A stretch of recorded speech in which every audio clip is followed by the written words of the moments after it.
While Boozing. Here's what I'm thinking. Here's what I know. Hello, folks. Brand new episode. It's that time again. Sorry this one's a little late, but we did have some technical issues. As well as last night, the Musing While Boozing team was out with some fans of the show, and to make a long story boring, it was a little slow-moving this morning. So I do apologize in the delay, but we were sure going to get it up here on Sunday. Hope you enjoy. Today's new episode is, and I use the term new loosely because it was recorded, admittedly, a while ago, but we're looking for the right place in the schedule to release it, and that's definitely today. It is the curling episode. And releasing it due to the fact that, well, Canada's now going to play in the gold medal mixed doubles curling game. So, seems to be a good karmic fit there. And so we present to you today, Wendy and her team were playing in a curling event. And so Mike and I wanted to see if the mobile studio was up to snuff. We packed up all the gear and headed down to the curling rink. And if you're unfamiliar with curling, which many of you listening to this podcast might be, the viewing area, which is the bar, is usually elevated, up in the air so you can sort of oversee all the different ends. When we set up the equipment, Wendy was saying that a lot of the other rinks were, whispering and chatting, hey, is this being televised? What the hell? There's two guys and a microphone up there. They thought we were there to announce the game.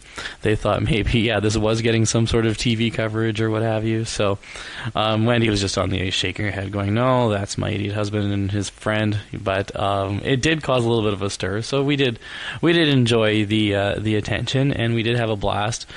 We did record it with our mobile studio. We wanted to test it out. So the quality isn't quite up to our typical standards, I would say. There's a lot more ambient noise, so we do apologize for that, but we think the payoff is there because, it's not all about curling. We touch upon it a little bit, but mainly we're talking about, philosophy. I think there was some religious topics that came up.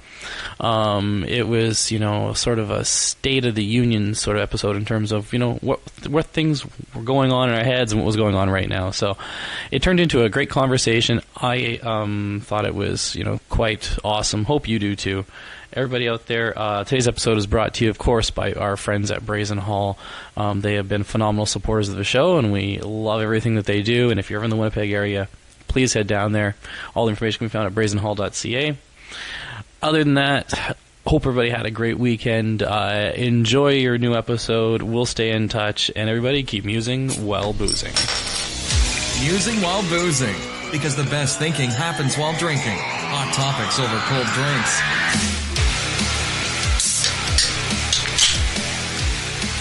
Cheers. Oh, yes. Here we are, live at the... Yes. Where are we? Charleswood. Charleswood Curling Cut. We took the show on remote location. We are here to give play-by-play analysis as a background for the Charleswood Curling Club Saturday evening co-ed regular season curling championships. Riveting Saturday. We are currently observing what can only be described as curling in its highest form. Oh, yes. Go take out. Wendy is currently subbing for the team. They are on ice sheet number 212. And there does not appear, they're in the first end, there does not appear any score. I'm not sure, even if they're the Red Rocks or the Blue Rocks, to be quite honest. Red is possibly lying 1 or 2. They're calling for a takeout right now, but funny thing is, none of this would be anything to Wendy, because she's just out there doing exactly what Kat tells her to. Yeah. But looking pretty good. I haven't curled since 2 years ago. Oh, yeah. Subbed a couple times, and then I think once the year before when we came to the night where they had your practice and tryouts, and we all got to go on the ice for 10 minutes, and that was the extent of my curling background. But I do know that both times that I came, and when you're coming, I'm curling lead, right? So my job was to throw up guards. Lead's important, man. Just because the name does not imply how important it is. My job was to throw up guards, and let me tell you, I could barely get it all the way down there, so I was throwing up guards left and right. Even if they were calling for something deep, I was putting up a guard. You don't get those guards, you're done, man. I cluttered up the house, let me tell you. Yeah, it's been about 7 years since I curled, so I may or may not know what's going on. How come you're retired? I just ran out of teammates. Were you like Homer? You're cut. You're cut. The hardest part of my job is cutting people. You're cut too. Oh, you're cut. I like your moxie. Too bad you're cut. I just did a measure on the ice. It's 24-second speed ice. 24. I'm looking a little slow out there right now. A little, but, it's not keen. Not keen. No, It's a little heavy. A little heavy. Yeah, the verbiage is being tossed around. We're currently the only two people of age in the entire bar, so it's there's a perfect recording atmosphere here. Oh yeah. Not a lot of background noise. And cheap beer. And cheap beer. So, $3.50. Yeah, shout out to Charleswood Curling Club and their cheap drinks. Great place. Yes, hence the non-clinking of glasses on That's this right. episode. So we are plastic only up here. Yeah, gotta be brought safe, to you by Red Solo Cup. Yeah, gotta be safe. Don't want to hurt anybody on the ice. Okay, so let's get to the heavy stuff here. Moda, 300 grams, chocolate bar. Mota. What was your experience? Mota. Mike and I, during the recording of our last episode with the Ghostbusters, we had tried some of the supplies that had come in the last shipment, specifically being the Moda 300 milligram THC chocolate caramel bar. And we went in a little bit unprepared and tried each one, 2 centimeter square each. Well, I figure it was about 50 milligrams. I think at least. And we should have known right away that when eating it, yes. It tasted like eating chocolate bong water. Chewing on a bong water, yeah. Yeah.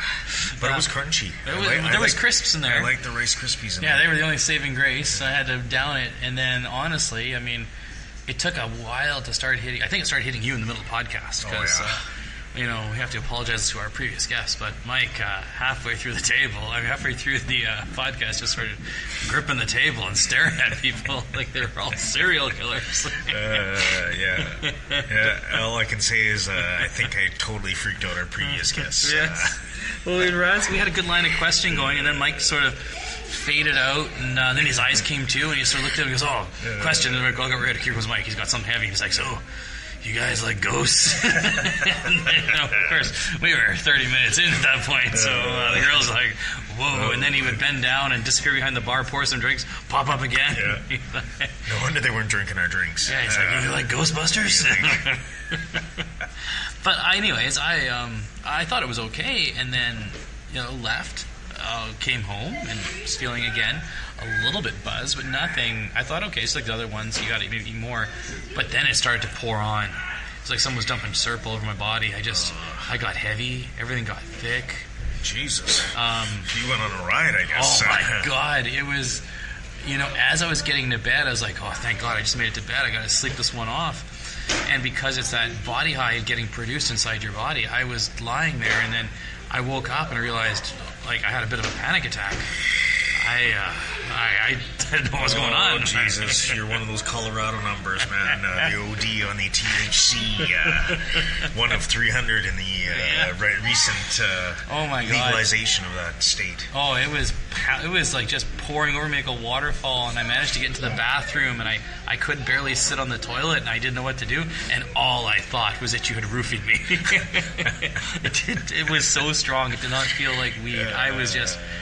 That was too much. And then the only thing that saved my sanity was when I woke up and the first message I had on my phone was from your wife saying, "Oh my God, I don't know what chocolate you fed me, but I thought I was dying of OD."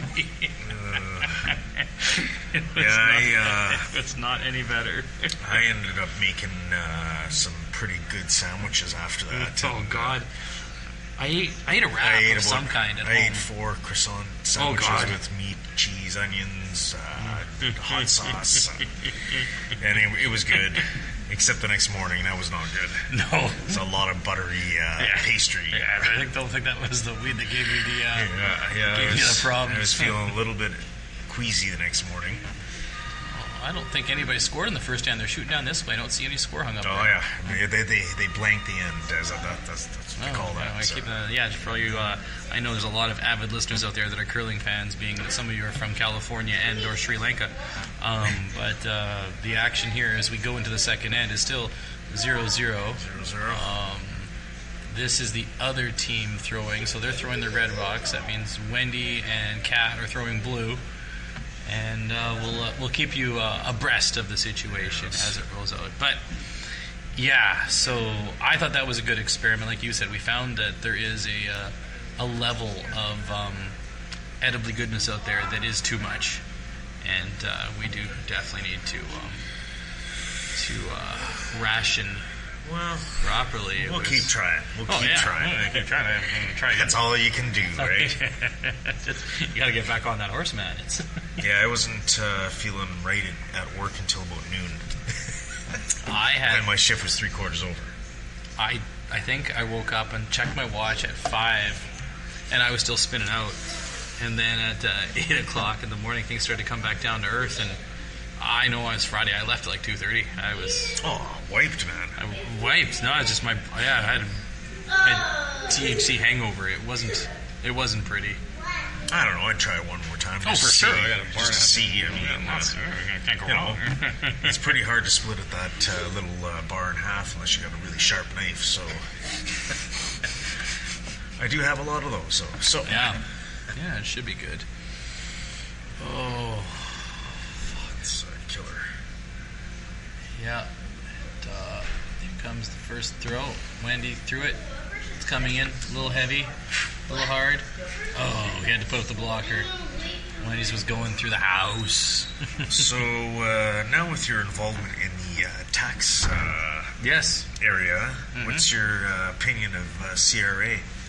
Have you formed one yet? Well, it came up on at work on... What day was my boss here? That's the morning that it broke. Tuesday morning. They were talking about CRA putting on a press release interested in talking to people who declare a really high income but pay almost no taxes. So they were actually going to be looking at people that live in affluent neighborhoods. Oh, yes. And CRA was actually starting to go door to door and start doing some personalized visits and investigations to try and pin down, because they're looking at the top 10% of income earners in Canada, and as usual, like everywhere else in the world, they're paying very little tax. Yes. So they're all for tax planning, but we're not for tax avoidance. So what they're interested in is potential for people using like offshore type tax havens and things like that. So it's interesting to see them come after people that actually owe the tax in terms of their organization, though. Like they just went through an audit there with their customer service, and they got like an F because of just the average wait times and stuff. And then you can't get the same answer. You can't get the same answer is one of the big problems, right? You phone in 3 times, you get 3 different answers. Yeah. Well, we had that with Wendy's taxes. And then the numbers they're just like every most other government organizations, the numbers are manipulated. They actually we're dumping people so that they can meet their statistical their ASA, their average speed of answer. Yeah. Oh yeah, we're answering in like 90%. Meanwhile, it was more like 30. Yeah, like 50% of the calls were dropped. Now it was 50%. Yeah. It's not good. No. They really do need, in my opinion, they need to start cleaning that department, that agency up. Well, their whole technology side too is like they're running on legacy equipment from the 90s in a lot of places, like a lot of government agencies. They're running on like 46 DXs and can barely keep a network together and stuff, and having trouble communicating. And at any given time, so a lot of people can't access the knowledge base, so using off paper and binders. And well, how updated is that? Because tax law changes all the time. So, well, here's my question: is really, you got other countries in the world that they have income tax systems too, but you don't have to submit all this paperwork. Everybody's tax is already there; it's already calculated. At the end of the year, you just submit anything that's not of a standard nature, and they've cut administration significantly. Yeah, but that means there'd be no need for tax preparation people, Yes. and I don't want to change careers again right away. Oh, so well, it'll take a few years to get that cleaned up. Maybe never. I know in the U.S. They did experiment with that idea in California. They're very progressive, and they pulled back and said no. I don't know if it was due to lobbying or what have you, but they're just people just not ready for it yet, because as soon as you start simplifying taxes, you have to start grouping people into much bigger groups. And what people that, tax planners, I mean, the more detailed and quote-unquote work you want to put into it, the better it is for the client in the end. But the fact is that people don't like to say, well, I'm going to pay the tax to someone who makes the same as what, 30, 40, 50,000 more than me. So you know what? The way I see it is, why is this system still in place? The income tax system in Canada was brought in place for the war. And to make money for the war. And then, of course, like every government initiative, they never take it away. You're saying it's not really legal? People shouldn't have to pay? I see where this is going. I just feel that... also, back then, there was no social services. It's before the war, and you're talking about like the turn of the century in the 1800s and the 1900s. It was pioneer days, right? The government didn't provide anything. Well, we're talking 1950, man. Yeah, but again, up until not the that wars. long ago. But up until the wars, I mean, in Canada, of course, you had your hospitals, but even then, they were few and far between. It just, people lived on the prairies, right? You went out, you did your thing. But now, with an aging population and everybody wants a bite of whatever, well, we pay got to for that. socially... Yeah, you got to pay for that, right? Gotta pay. But we're not a socialist society. We're a capitalist society. And Canada's so a lot closer to a socialist society. What happened... you know what really grinds my gears? Grinds my gears. Grinds my gears, man. Is the CRA, I think, is actually going after the little guy because they can get that money. They can get the $100 out of you, but they can't get the $1 billion out of the offshore tax account because that takes a 10-year investment. And they also realize that a lot of the laws were set up to shelter those big companies. Now that is changing. Who else? Well, it's changing, but here's Apple, the thing. Apple, Amazon. Apple, one of them, has getting hit with a huge tax bill out of Europe because they had been claiming something in the end was they got ruled against, and so now they're going to have to pay a couple of extra $100 million in taxes they were planning on not having to pay. So the world is it all started with that banking crisis. I think the world's changing in terms of the anti-big corporation, and the governments are finally getting on board. Well, because you know what the people are saying, enough is enough. Yeah, that's what I'm saying. So Like, I think it's good to see. I think that's why Syria was talking about on the news going after, even if they're individual, after the big ones. But I mean, really, it shouldn't take 10 years. Well, like, it should be a lot quicker, right? Everything takes 10 years. What happens in 10 years these days? Nothing. All I know is that I'm happens. super frustrated when I see things like, we're going to automatically tax the waitress for her tips that she made, whether she made them or not.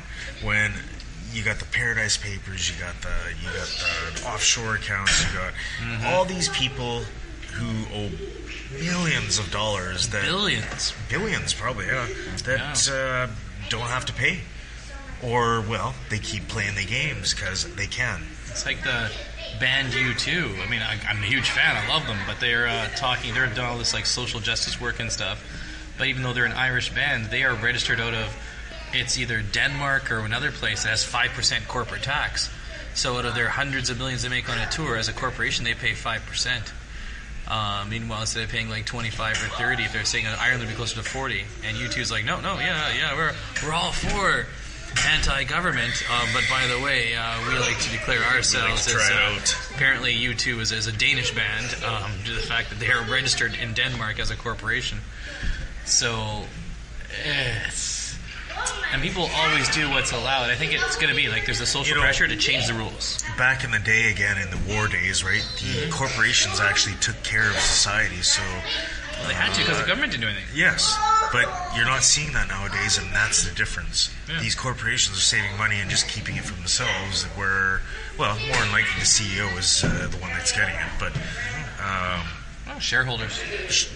Shareholders and the CEO. Equity firms, big investment groups. But the people that shouldn't, they're not returning back to society. Remember, those are just regular people too now.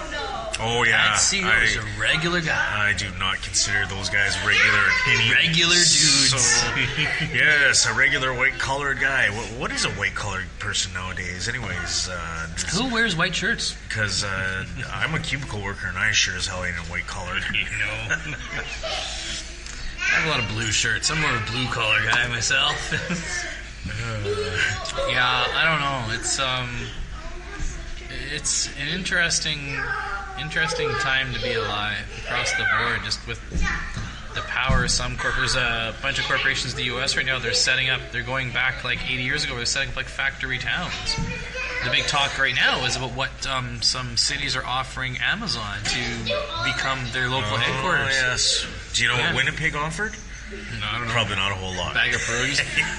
Chicago was like $750 million in tax breaks plus no income tax for the people that work there. That sounds like a place I want to go. Yeah, there was another one that offered, I don't know how many 100 acres of land. One was going to rename itself Amazon Land or what have you. There's 268 official applications for the amount of people they're going to have working there, though. I think it was like, 50,000 people or something, they said? All high-paying jobs. They haven't announced it yet, though, right? No, not at all. They're still in the... Yeah, it's going to take years. So they're still in the prospecting mode because, from their perspective, it just takes one person to step up and offer, like, the holy grail of, like, wow, here's everything you need to come and move here. It's going to cost you absolutely nothing. And you don't want to make that mistake as a corporation, right? Someone's going to bend over backwards and say, hey, come here and we'll basically pay you to be here. And when those tax breaks end... Ooh, just looking at their stock price, it's down 1.2%. Well, Amazon, Yeah, Jesus Christ. At some point they gotta... Yeah, well, how much is a share now? Oh, it's $14.40. Yeah, exactly. Nothing like the Bitcoin, which, by the way, is the new way of skirting the system. Was that $1,000 or $10,000? It was $11,000 the other day. A Bitcoin? Down to 8. Like... I don't understand. Quick update on Bitcoin. I remember when they were $200 each. I remember when they were 50.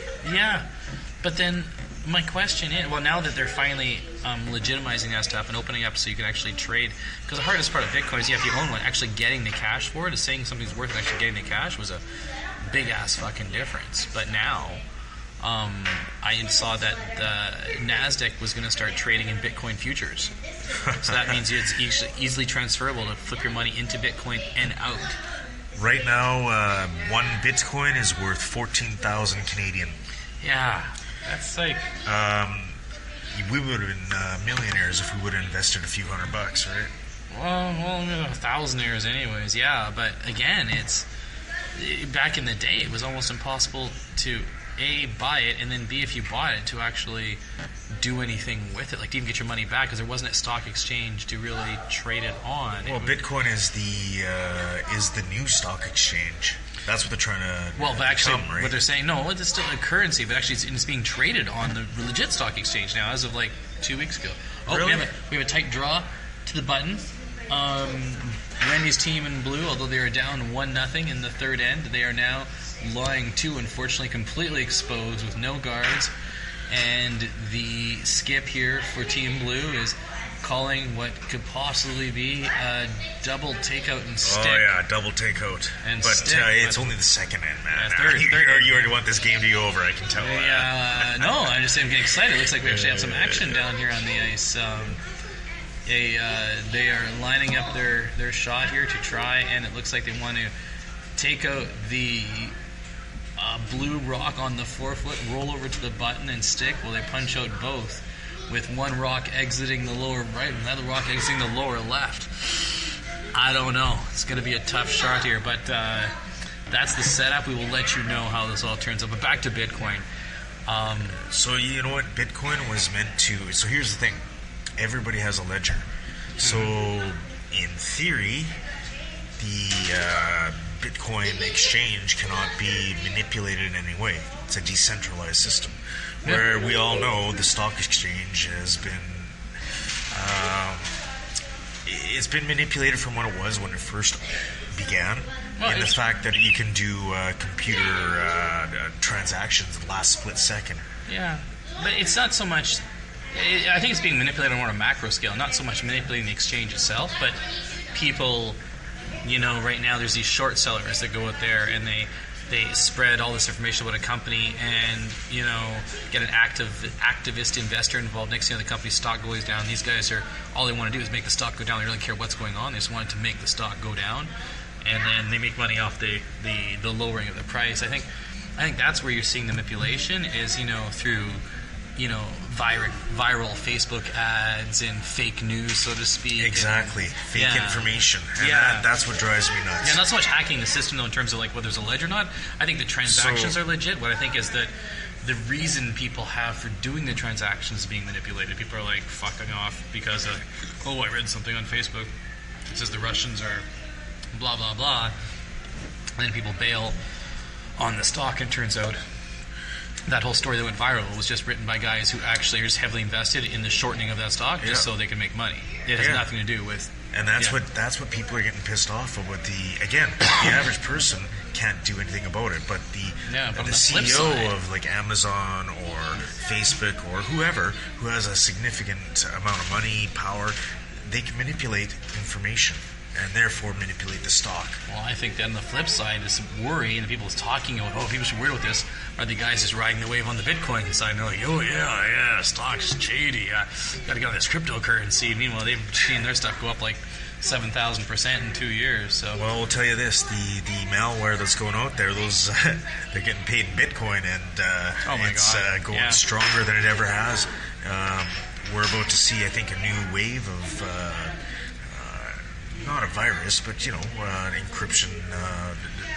Well, I got hit once. With that. Everything got encrypted, and I had to either send something through their prepaid gift cards or a virus. Oh, here's that shot we were talking about. They're coming in to the button, trying to blow the clue, and punch right between the stones. Oh, jeez. Now they'll be calling for a guard here.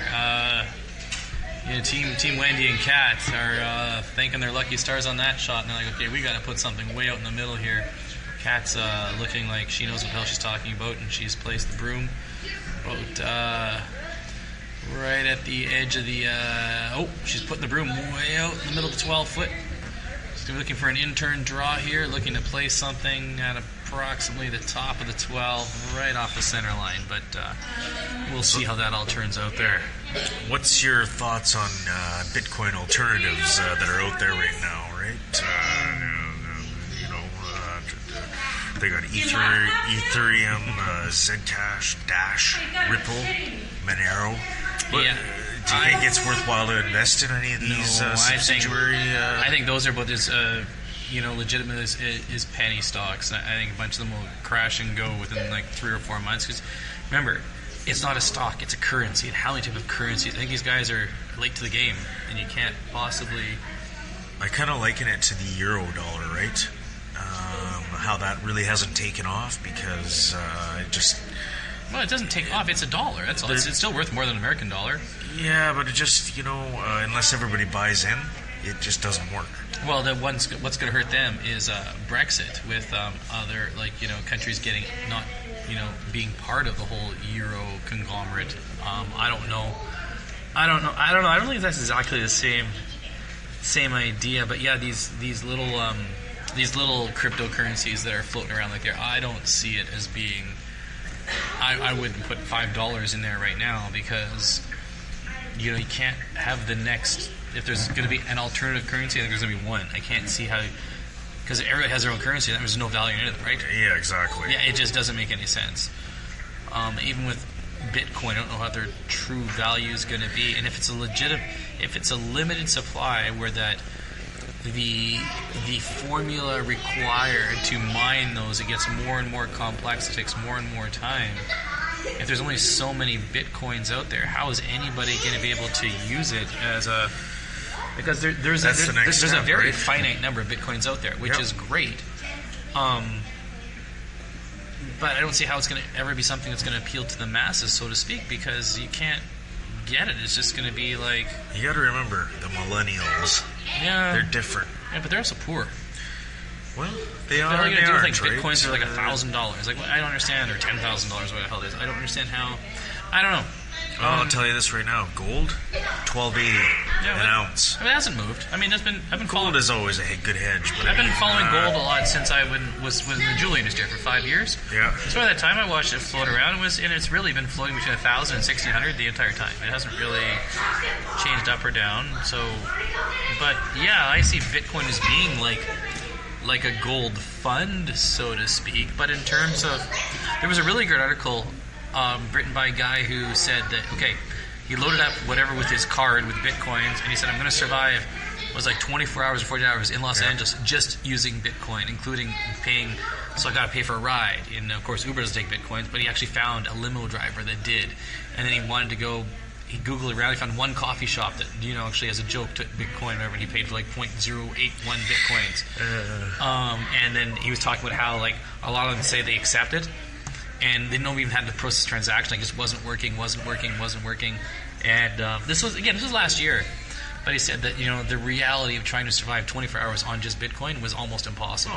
Well, we're not ready yet, right? No, like, even again, if I had like 3 Bitcoins, so great, worth $30,000 or whatever it is, like, I don't know what you're going to do with them, besides hopefully getting someone else going to give you. But if it all involves getting real money to spend the currency, then what's the point of having a currency, right? Like, it's not really a currency then. That's why it's like you're almost betting on an idea. Well, I'm not betting on it. No, neither Because am I. when the cyber war begins, you're going to need cold hard cash. When the neural net comes alive. You're going to need cold, the cash. Yeah. Here we are after the third end, and those 2 points that Team Cat, Kitty Cat scored there, has now them up 2-1. So Team Red does have the hammer going into the fourth end, but Team Blue up by 1, looking good. The girls are out there; they're doing their thing, sweeping hard. Here we are. Someone's looking for a draw for a guard, and that's looking. Oh, maybe they're trying to punch that one out. It's looking a little heavy. It's coming down there. They're going to make contact. Wendy and Kat are sweeping. I noticed. Everybody's got to use these new cloth brooms now. I guess the hairbrushes are out, and the corn stalks are. Those days are done. They're done. Yeah. Yeah, I had a conversation again about Bitcoin at work the other day, and I'm not sure exactly how it's all going to end up playing out. It's 5 years from now. It's something we're really laughing at, or. I don't think so, but is it going to be what they thought it was? I'm not quite sure either, right? Well, I think that the program that generates these registered coins or whatever, I just don't feel like there's enough of them out there to make a difference in the average person's economy, because as it's now, it requires a whole server farm to be able to do this crypto mining, to be able to, how does it solve an equation and you get a coin? Is that how it... I don't quite understand it myself. Yeah, like it's a logarithm you have to solve, and it requires mass amounts of people to build these rigs, but now it requires so much actually in a server farm to be able to do crunching around, and eventually it'll spit out like one of these coins. But that will change, though. Like right now, technology is on the precipice of becoming commercialized, right? So you got your instead of using electrons, you're using like the spins of qubits. Yeah, it's right now. There's like 3 different firms or branches of people that think they're onto something really close for quantum computing, and none of them can really verify either they're doing it right or that the other person isn't doing it right. Like it's such a hokey. Right? It's such a hokey thing that no one even can really tell if we're really quantum computing or not. There's one firm out of Canada that's selling this quantum computer, and although they've been talking about transporting an apple from a room for like 20 years, and they haven't really made any headway. It's unfortunate. We've kind of stalled out in technology world. Well, I mean, you can only reduce the milliseconds so quickly until you find a whole way to do things. That's what I think this quantum computing is supposed to do, is a new way to do things. So you're like trying every solution all at once, but then, I mean, my theory is they haven't got there yet, or else the increases in certain things I think would be like infinite. Like, because I mean, if you can go from having to do things linearly, one equation at a time, to trying like every possible answer all at once, it's got to go just boom. Well, it's the same with your phone. Your phone's got your S7, S8, whatever. It's got 8 processors on it, but it's still like you do one equation at a time. Well, no, it can do 8, but the programmers aren't programming for it, right? Yeah. You only got, because it's a different way of programming, right? different way of thinking, and the people that are currently doing it, they don't think that way. And no one's even really, I think, figured out a way how to program for quantum computing, because you're trying to program for something that hasn't really existed before. So, well, we'll probably rely on AI to do that. We'll let them take off on it. I'm sure Google will figure it out. That's a whole different kettle of fish right now with the whole AI thing and the Elon Musk versus Stephen Hawking school of thought. And one thinks we're going to get totally killed off. The other one says we got nothing to worry about. I don't know. Did you see he recently said he's going to give them a solar battery in Australia? Well, he won a bet. He said they had to deliver one within 100 days. 100 days. The world's most, and he turned it on it was 2 weeks ago or something. And so he won a $50,000 bet with the government of Australia. I guess that means you really have to. You got what, or it's free. Yeah, exactly. Or it's free. Yeah, so he got paid for it, is what it was. But I mean, that guy produces. He was just. I was glancing at something today about him launching another type of goddamn rocket or something right now. What is that? A Mars initiative or something separate? No, just another Elon Musk. The way he was going to. It was something about launching a rocket, but I honestly didn't get a chance to click on it or read it. Yeah, there's been too much coverage on Flat Earth. Oh my goodness. Oh, I know we covered that a little while ago. Flat Earth. I don't understand. The government... They're arguing with the astronauts. Well, the government canceled that guy's launch, eh? The guy that said he was going to launch up to 1,800 feet. Yeah. I mean, just go on an airplane. It's 30,000 feet. Does he think that the airplane's lying to him when he goes up there? Like, it's a big sham and he wakes up in another city by accident? No, like, he's probably never been on one. But still, people go on airplanes. You can't say they're all just fake. Oh, it's all a sham. No, I've gone from Dallas to Toronto. When I got there, I was in Toronto. It's not like it's a smoke and mirror show. Like, I don't understand where people get off thinking that, something is fake when the reality is it's so easy to prove. Something's not I fake. like to wear rose-colored glasses every once in a while. Well, and it was Elon, I think it was Elon Musk, who tweeted at the Flat Earth Society and said, hey, how come there's such thing as a Flat Mars Society? And then the Flat Earth Society tweeted back, well, that's because Mars has been proven to be round for a really long time. And, time out. Doesn't make sense. So you believe that even now every other planet except Earth is round, but just Earth, for whatever reason, to fit your psychosis, is flat, and everything else in the entire... In terms of negotiating, that is a non-negotiable agreement. The two circles are not meeting in anywhere. There is no commonality. There's no common ground. No. You're in trouble. This is called a 0-0 win. That's a zero-sum solution. Some people are just... There must be comfort, I think, to paint your own reality, so to speak, where you just, you know what, I don't have to deal with stuff, so I'm going to live here in this box. Oh man, I wish I could do that. And I've painted the parameters of what this box looks like, and at the end of the day, if I just refuse to accept anything outside of this box, you know what, my life is much more manageable. I swear there's got to be a break in people's minds when they come to things like this. Oh shit, what the hell were Wendy and I talking about the other day? Probably it was some connotations with religion. Holy geez, the game just it's a 3-1 now. What happened? We missed a whole end. 3-1? That's still 2-1. What are you talking about? They got 2. And they got 3. Yeah. Oh, I see 2. Oh yeah, 2-1. 2-1. 2-1. Yeah, 2-1. Still. Okay, so I did have my most liked thing ever on Facebook last week. I was reading an article about this true story.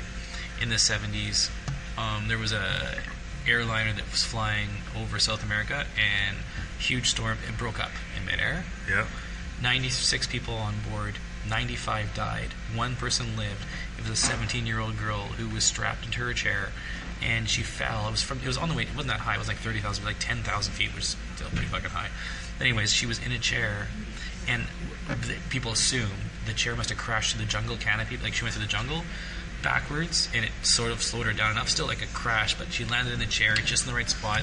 She only suffered a broken collarbone, one of her eyes was all swollen up shut, and she had some lacerations, but she survived, falling out of fucking midair. So she unbuckles herself and then has to walk 9 days out of the jungle. Like you say, midair, like 10,000 12,000? feet. 10,000 feet, yeah, like you're going to be dead. And everybody else on the plane died. Anyway, she survived. So I'm reading this article, and then stupid me, I click on the comment section, and it was like one of the most liked comments in there was, blah, blah, blah, God had a plan, or God was involved. Yes, and I said, okay. So I said, my first comment was, well, was it the same God that decided the other 95 people had to die in terms of this incident? And the lady's like, well, some lady replied back and said, well, Karl, you're one of those people, are you? Well, you're looking at it the wrong way, God doesn't kill people. He called all those people up to his kingdom. He called them home, yes. Yes, because he loved them. So I said, oh, so what you're saying is he didn't like this one girl then, that he made her survive, and then made her break her collarbone and walk 9 days through the jungle. She's not good. So I said, that's what I said. So she must have been the heathen group. No, Karl. God had a different plan for us. Oh, okay. So I said, make up your mind. Just tell me. So does God like the people he called back, or does God like the people he saved? Because right now you're saying it's all because of God. And last count, 1,250 people had liked my comment or whatever, going back with this lady. And she's like, wow, you're the type of person. I just said, quit calling me a type of person. I said, I want to know what. Explain it to me. Because right now you're playing with both sides of your mouth. You're saying God was so wonderful for saving all those people, and God was so wonderful for saving this girl. So which one was it? What did he do? What was the good thing he did? Because he basically, some people died, one person lived, and God's amazing for both ways. I said, that doesn't make any sense to me. Well, that went down. I think most of these Southern Baptists of the United States very upset with me at this point, because they were all chiming in, telling me how much of a heathen I was. And again, I'm fine with that. But I just, again, you could almost sense, or it felt like when she was writing that, she had nothing to say. She's just getting mad at me for questioning her thoughts, even when her thoughts were contradictory. Well, and those are the type of people you won't convince, right? Well, I'm not trying to convince her anything. I was trying to get her to convince me. I said, explain to me what's going on. Okay, you're saying that God's good because he saved this girl, and you're saying God's good because he called these other people back. So what's good? Because you can't have it both. Well, here's the thing with religion or faith or I don't know, any kind of strong belief, right? Sometimes miracle. It's a miracle. What is a miracle, right? What is a miracle? It's something that doesn't happen very often, right? Yeah. Well, chaos theory dictates that, and if you run something chaos theory has actually been questioned recently. Yes. May I remind you? I'm not an avid religious believer myself, but I'm not faulting, or I'm not saying anything's wrong with it. But those people, the one that you were talking to, they're not convincible.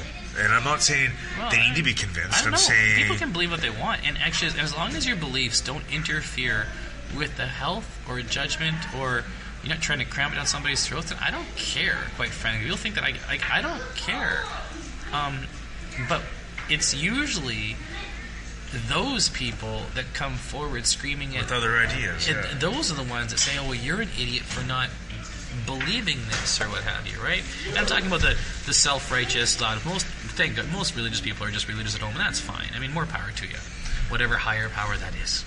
But the reality is when these people start, jumping on topics like that and then start proclaiming, the only logical answer for this is because this happened, and you start questioning them, and realize they got nothing to back that up except, wow. He had a different plan. I'm saying this is true? Why? Yeah. Because I believe it's true. Okay, well, but why? Because I believe it's true. Okay, it's I a can great see this belief, but yeah. I mean, there's a lot of cults that happen that way as well, right? You got to be able to question and clearly, like those Heaven's Gate people that bought the new Nikes and drank the Kool-Aid and killed themselves for their Hale-Bopp comment, they actually believed stronger than you did. Now, does that mean that they were actually right and there was an alien in that comment? Because, in their world, yeah. Yeah, because they believed it right up to the point where the arsenic took out their life and shut their hearts down. Like, a strong belief is awesome, And it can get you a lot of places, but I think a strong belief can also get you in a lot of trouble. And I'm in no way saying that religious beliefs get you in trouble. I think it's when you interpret like them and try to ram them down people's throats and start judging people, then it becomes an issue. And then I will judge you. As soon as a religious person starts judging people for their lack of belief, then that's when because then if really what causes you to have your belief, except the fact that when you were a kid, someone told you this was true. Because no one grows up with an innate belief knowing that there's a God. No, you learn that shit as a kid. You learn that. And these are stories that are made up of human beings. So if you tell me, if someone hadn't told you that when you were a kid, guess what? You're not going to believe this. Is it still true? Yeah. Well, it could be. Because you find tribes because you don't know never it. had it, and guess what? They don't believe in God. No, but because you don't know it doesn't mean it's not true. Right, but what about all the people who just don't hear about it because some white man wrote in a book? Well, then it's just something they're not exposed to. Well, right, but that means so it's not true. Those people can't be saved. They're just according not to no, this they're book. they're just not aware. They're heathens. They are worshiping false idols. Thou shalt not worship false idols. What? So quick update in the game. It's 5-1 here for Team Blue. Wendy thought they were going to get their butts kicked, and little they know, they're coming on strong here. So we're now in the 5th end. I don't know how many ends they play. I think it's actually a timed thing. I think they play to a certain time. They'll play 8. I wouldn't count on it. I think you can go to a maximum of 8, but I think they get cut by either time or if there's a big enough lead or something, or if people usually give up. It sounds like most times they actually wave the white flag. So, we've hit up on the religious point. The other thing I want to talk about was it hit the news the other day, and I found a really interesting read, was the whole U.S. Marijuana industry to go with the fact that they can't use banks. Yeah, that's... Nobody thought about that one. Well, it's... the American banking system is unable to take a deposit from anybody who's generated funds from the marijuana, no matter what state you're in, because they're all insured nationally. And the national deposit insurance won't allow a private bank to say, hey, we've accepted funds from someone who's generated these funds from a Class 1 narcotic. Yes. That's fucked up. Well, the same thing in Canada right now. Yeah. Nobody's rewritten the laws for that, so... Well, yeah, the only saving grace for Canada is the fact that all the banks are... They can make it happen. Yeah, they're nationalized, right? Yeah. So if the government says it's okay, the government can just say, you're fine. But it's the private banks that are fucked up. Those guys can be put out of business in 20 minutes, so they refuse to take the cash. So all these guys that are running these huge dispensaries in California come home every night with, boxes and boxes of cash. Now, talk about setting up Sounds like Breaking Bad. Well, Breaking Bad or just in general. I mean, anytime you have a big cash business, that's where your chances for fraud, murder, whatever, it's all gone to shit, right? Like, that's where things can go completely sideways. Yep. So, I don't know. How do I get a piece of that? Well, I know my cousin's invested in a couple of the marijuana firms in Canada, and one of them's gone up to 135% since he first got in. Yeah. Oh, they will, because this is prime takeover time. Yeah, I've been looking from a retail perspective in Winnipeg to see, who the big players are, and keeping an eye if there's any opportunities there. But well, you got Delta 9. Yeah, Delta 9, which is one of the biggest ones. They're the ones that want to use shipping containers. Yep. Their big plan is, 10,000 shipping containers or whatever, and be able to increase to like a couple million square feet. Exactly. A quick update in the game here. We are in the 5th end. Red is lying 1, and it looks like this is Blue's last rock here. Now. Games are ended. People are wanting to. Yeah, Blue's They've last had enough. rock. That's enough exercise for the day. That's right. It's time. It's over. It's not looking good. But if Kat and Wendy can get that Red Rock out of here, I think that would be the game, because it'd be up by 3. Blow. I think they'd be up here pretty soon, shortly after that. The other thing I want to touch I wish you people could see what we were seeing right now. Oh my God. We'll try and explain it as best we can. I don't think I'm painting a proper visual picture of the incredible curling action that is happening here right now. The last thing I want to talk about tonight, just because it may affect me personally, is the fact that Winnipeg, their mayor has said, here in Winnipeg, they're not going to be on an island. Winnipeg is going to join the 21st century, the gig economy. About time Bowman did something. Yeah, well, they are pushing hard for this ride sharing to be legalized here in Canada, even though we have such a strong taxi cab union. And it has caused riots in other cities. I don't know what the Winnipeg taxi cab drivers will do when this finally hits. Well, they'll be angry, that's for sure. Yeah, they did say they're going to open up 112 more taxi licenses. We do have the worst ratio in North America for taxis per 100,000 people, which is why our taxi system is pretty much useless here in Winnipeg. But I know the plan is that when they do make it legal, yours truly, I have totally already applied on the phone. I'm going to be a Uber driver. You're going to be an Uber driver. An Uber driver or a Lyft driver. I'll be an equal opportunity driver as far as I'm concerned. But I love the idea of zipping around Winnipeg. Oh, Blues just went too far. They're squeezed out. Red's going to be able to make a game of this here. If they come down and blow those Blues out of there, this game's wide open. But they had a draw to try and steal a point here, Blue, and they went a little too far on the button, so it's looking a little rough. Red has last shot, and this could be a game changer if they fuck this up. I think it's over. If they stick in there, this game's going to go a lot closer really quick, so just hang in there. This sounds like a league that we want to be in. Yes. It's a lot of drink cans. Since the start of this game, Mike and I have a little bit of sport. Another one's over there. Yeah, there we go. It's over. Wendy's It's over early. It's over early, so... Yeah, that was, an hour worth of, just under an hour. Yeah, that's perfect for us. I was going to say, so yeah, what are your thoughts on the whole gig, Uber, anti-union movement that could possibly getting a foothold here in Winnipeg? I'm all for it. Yeah, me too. I think it's time for some competition to enter the market, and let's see what happens. Yeah, the taxi board solution already was, well, if we want to make things better, then what we'll do is, we'll raise the rates and we'll raise this to pay for it. I'm like, oh my god, you want to raise even more? It's ridiculously expensive as it is. Yeah. Oh, the draw-in. Oh, Red takes two. And the availability, right? Yeah. You know what? Maybe I do want to go out on New Year's, but I'm not going out now because I can't get a ride home. Yeah, it's ridiculous. It's absolutely ridiculous how stiff it is to try and get a ride. I'm either sleeping over or not going out. Or someone's driving, right? Like, it's tough. I don't know. Very interesting. I'm excited to see. I'm going to see if someone actually does contact me through my application, and I want to see what this looks like from the flip side of being the contract employee. Is it, again, something to do, a couple evenings a week or whatever, make a few dollars, help pay for the car bill is what I'm looking at. I mean, I might do it too, but that's probably not they don't know my history. Well, you do have to do a driver's something. Driver's abstract or what? I can BS that. I don't know. I'm all good. I've been good for a while. If they have a limit for demerits, it's not going to be good for me because my license is fairly hefty, actually. I'm not going to lie. Well, it'll be interesting to see what your requirements are, right? Yeah. Yeah, I don't know. Other than that, not much going on here. We are now at the we keep this going, but curling and all. Sometimes things are a little slower. This was an experiment here, taking the equipment out on the road. We'll see how this all turns out in post-production. So, again, hey, Mick, thanks for joining me today. Now we got glasses. That's right, we got glasses. We're going to make the change. It's over. We like the drink. So, thanks, folks, for tuning in once again. Musing. This has been an MK Cast production. Here's what I'm thinking. Here's what I know. I'm thinking if I take another drink of whiskey, I'm gonna wake up on the floor. Here's what I'm thinking. And here's what I know. I'm thinking it's a damn good day when you're drunk by noon and passed out by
won't sleep in your bed. Here's to the hangover I got right now. Gonna drink it away with some 70 Crown. Here's to the blue-collar working man. Raise your finger in the air if you don't give a damn. Here's to the strippers getting college degrees. Gonna donate $1, education's for free.